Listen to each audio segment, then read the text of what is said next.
വിവാദ പരാമർശക്കാരനായ ദല്ലാൾ നന്ദകുമാർ അദ്ദേഹം പറയുന്ന ഓരോ പ്രസ്താവനകളും BJP സ്ഥാനാർത്ഥികൾക്കെതിരെയാണ് എന്നുള്ളത് എടുത്തു നോക്കിയാൽ കൃത്യമായി അറിയാവുന്നതാണ്.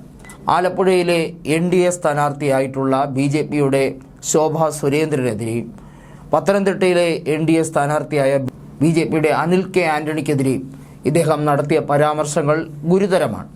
ആ പരാമർശങ്ങൾക്കെതിരെ ആദ്യം ശോഭാ സുരേന്ദ്രൻ അതിശക്തമായി വികാരഭരിതമായി തന്നെ പ്രതികരിക്കുകയുണ്ടായി. അതിനുശേഷം അനിൽ കെ ആന്റണിയും ഒരു കാര്യം കൃത്യമായി മാധ്യമങ്ങളോട് പറഞ്ഞു. യാതൊരുവിധ ക്രെഡിബിലിറ്റിയും ഇല്ലാത്ത ഒരു വ്യക്തിയാണ് ദല്ലാൾ നന്ദകുമാർ.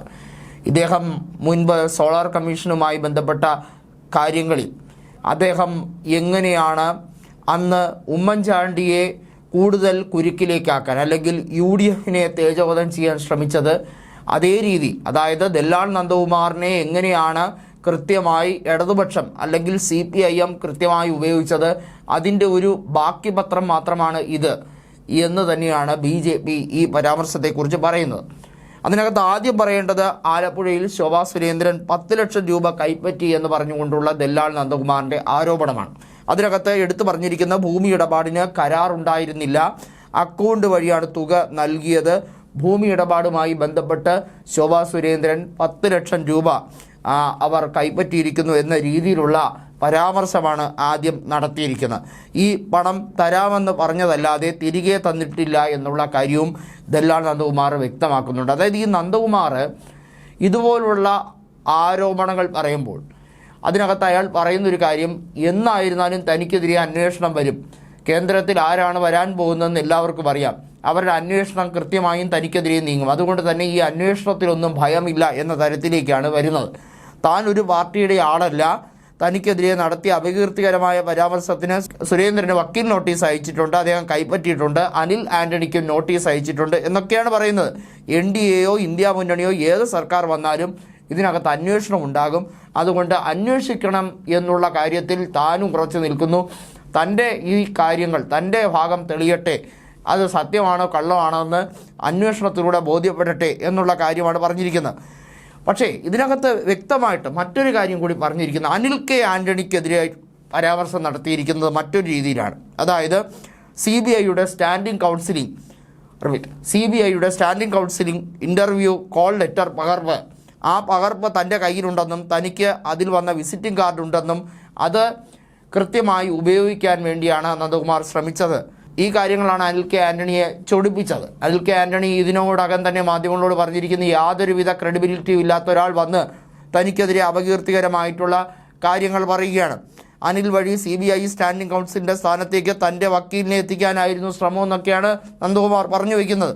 കേരള ഹൈക്കോടതിയിൽ നിയമിക്കാനായിരുന്നു ശ്രമിച്ചതെന്നും പക്ഷേ CBI ഡയറക്ടർ മറ്റൊരാളെ വെച്ചുവെന്നും അനിൽ ആന്റണി 25 ലക്ഷം രൂപയാണ് പണമായി തൻ്റെ കയ്യിൽ നിന്ന് വാങ്ങിയതെന്നൊക്കെയാണ് അദ്ദേഹം പറയുന്നത്.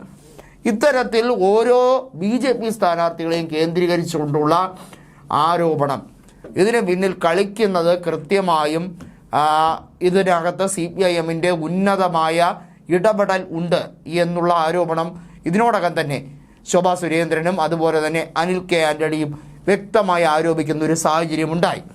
ഇതിനകത്ത് ദല്ലാൾ നന്ദകുമാർ ഏതൊക്കെ രീതിയിലാണ് രാഷ്ട്രീയം കളിക്കുന്നത് എന്നുള്ളതാണ് BJP കൃത്യമായി വരച്ചു വയ്ക്കുന്നത്.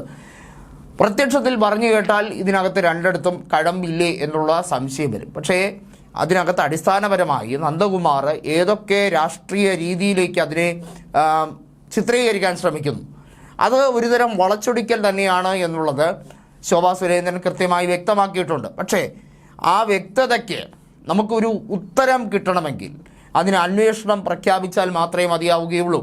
ഇപ്പോൾ രണ്ടാമത് അനിൽ കെ ആന്റണിക്കെതിരെ നടത്തിയ ഗുരുതരമായ ആരോപണമായിരുന്നാലും ശോഭാ സുരേന്ദ്രനെതിരെ നടത്തിയ ആരോപണമായിരുന്നാലും ആ ആരോപണങ്ങളെ ഖണ്ഡിക്കത്തക്ക തരത്തിലുള്ള അന്വേഷണം നന്ദകുമാറിനെതിരെ നടന്നാലോ അല്ലെങ്കിൽ ഇതുമായി ബന്ധപ്പെട്ട് പരാതിയുമായി ബന്ധപ്പെട്ട അന്വേഷണം നടന്നാലോ മാത്രമേ ഇതിൻ്റെ സത്യാവസ്ഥ, പൊതുപ്രവർത്തകരുടെ ഇപ്പോഴത്തെ ഇടപെടലുമായി ബന്ധപ്പെട്ട്, കാരണം പൊതുപ്രവർത്തനമാണ് ഇവർ നടത്തുന്നത്, പൊതുപ്രവർത്തകർ നിലനിൽക്കുമ്പോൾ അവർ അഴിമതിക്കാരല്ല എന്നുള്ളത് ജനങ്ങൾക്ക് ബോധ്യപ്പെടേണ്ടതിൻ്റെ അനിവാര്യത കൂടിയുണ്ട്.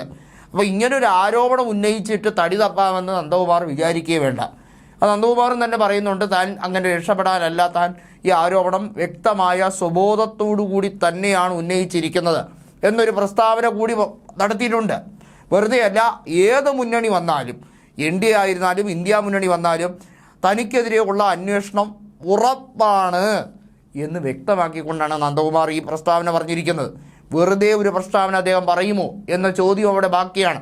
പക്ഷേ തിരഞ്ഞെടുപ്പ് ഘട്ടത്തിൽ നടത്തുന്ന രാഷ്ട്രീയ ഗിമിക്സിൽ CPIM ഇറക്കിയിരിക്കുന്ന പോളിട്രിക്സ്, അതിനകത്തെ ഒരു ട്രിക്ക് മാത്രമാണ് നന്ദകുമാർ എന്ന BJP ആരോപണം ഏറെക്കുറെ അത് ഏത് തരത്തിലേക്ക് പോകുന്നു എന്നുള്ളത് രാഷ്ട്രീയ നിരീക്ഷകർ ചിന്തിക്കുകയും ചിത്രീകരിക്കുകയും ചെയ്യുന്നൊരു കാര്യം തന്നെയാണ്. ഏതായാലും വരും ദിവസങ്ങളിൽ ദല്ലാൾ നന്ദകുമാറിൻ്റെ ഈ പറയുന്ന ഒരു പൊതു ജനങ്ങൾക്ക് മുമ്പിൽ തന്നെ ഒരു അഫിഡവിറ്റ് പോലെ, ഒരു സത്യവാങ്മൂലം പോലെ, അല്ലെങ്കിൽ അത്രയ്ക്ക് ആ ഒരു രീതിയിലേക്ക് പറയത്തക്ക വണ്ണത്തിൽ അദ്ദേഹം സമർപ്പിച്ചിട്ടുള്ള ഈ അഭിപ്രായങ്ങൾ അല്ലെങ്കിൽ ഉന്നയിക്കുന്ന ഈ ആരോപണങ്ങൾ ഏതടിസ്ഥാനത്തിൽ തെളിയിക്കപ്പെടണം എന്നുള്ളത് വലിയ ചർച്ചയായി മാറിക്കഴിഞ്ഞിരിക്കുന്നു.